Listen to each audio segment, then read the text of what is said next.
ಆದಾಯ ಮೀರಿ ಆಸ್ತಿ ಗಳಿಕೆ ಮಾಹಿತಿ ಹಿನ್ನೆಲೆ ದಾಳಿಯಾಗಿದೆ. ಯಾದಗಿರಿಯ ಸುರಪುರದಲ್ಲಿ ಲೋಕಾಯುಕ್ತ ದಾಳಿಯಾಗಿದೆ. THO doctor RV. ನಾಯಕ್ ಮನೆ ಮೇಲೆ ಲೋಕಾಯುಕ್ತ ಅಧಿಕಾರಿಗಳು ದಾಳಿ ನಡೆಸಿದ್ದಾರೆ. ಆದಾಯ ಮೀರಿ ಆಸ್ತಿ ಗಳಿಕೆ ಪ್ರಕರಣ ಆ ಮಾಹಿತಿ ಬಂದಿತ್ತು. ಮಾಹಿತಿ ಹಿನ್ನೆಲೆ ದಾಳಿಯಾಗಿದೆ. ಯಾದಗಿರಿಯ ಸುರಪುರದಲ್ಲಿ ಆಗಿರುವಂತಹ ಲೋಕಾಯುಕ್ತ ದಾಳಿ ಇದು. THO doctor RV. ನಾಯಕ್ ಮನೆ ಮೇಲೆ ಲೋಕಾಯುಕ್ತ ಅಧಿಕಾರಿಗಳು ದಾಳಿಯನ್ನು ನಡೆಸಿದ್ದಾರೆ.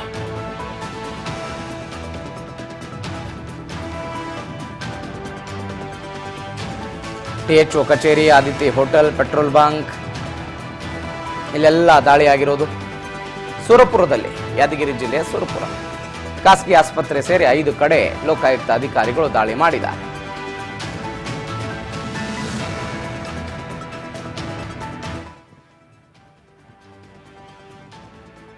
ಆದಾಯ ಮೀರಿ ಆಸ್ತಿ ಗಳಿಕೆ ಪ್ರಕರಣ ಇದು.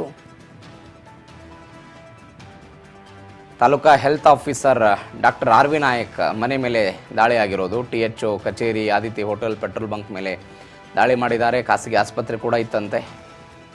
ಖಾಸಗಿ ಆಸ್ಪತ್ರೆ ಮೇಲೂ ಕೂಡ 5 ಕಡೆ ಒಟ್ಟಾರೆ ದಾಳಿಯಾಗಿದೆ. ಸುರಪುರ ಪಟ್ಟಣದಲ್ಲಿರುವ ಮನೆ ಮೇಲೆ ದಾಳಿಯಾಗಿದೆ. ಆ ಮುಖಾಂತರ ಭ್ರಷ್ಟ ಅಧಿಕಾರಿಗೆ ಬಿಸಿಯನ್ನು ಮುಟ್ಟಿಸಿದ್ದಾರೆ ಲೋಕಾಯುಕ್ತ ಪೊಲೀಸರು. ಯಾದಗಿರಿ ಲೋಕಾಯುಕ್ತ ಡಿವೈಎಸ್ಪಿ ಜೆ.ಎಚ್. ಇನಾಮದಾರ್ ನೇತೃತ್ವದಲ್ಲಿ ದಾಳಿಯಾಗಿದೆ. ಕಲಬುರಗಿಯ ನಿವಾಸದ ಮೇಲೂ ಕೂಡ ಲೋಕಾಯುಕ್ತ ದಾಳಿಯಾಗಿರೋದು. ದಾಳಿ ವೇಳೆ ಸುರಪುರ ನಿವಾಸದಲ್ಲಿ ಟಿಎಚ್ಒ ಡಾಕ್ಟರ್ ಆರ್.ವಿ. ನಾಯಕ್ ಇದ್ದರೂ ಮಹತ್ವದ ದಾಖಲೆಗಳನ್ನು ಪರಿಶೀಲನೆ ಮಾಡ್ತಿದ್ದಾರೆ. 1 ಲಕ್ಷ ರೂಪಾಯಿ ನಗದು ಹಣ ಪತ್ತೆಯಾಗಿದೆ. ಬೆಲೆ ಬಾಳುವ ಚಿನ್ನಾಭರಣ ಸೇರಿ ಮಹತ್ವದ ವಸ್ತುಗಳನ್ನು ಈ ಸಂದರ್ಭದಲ್ಲಿ ಜಪ್ತಿ ಮಾಡಿದ್ದಾರೆ, ಪರಿಶೀಲನೆ ಮಾಡ್ತಿದ್ದಾರೆ.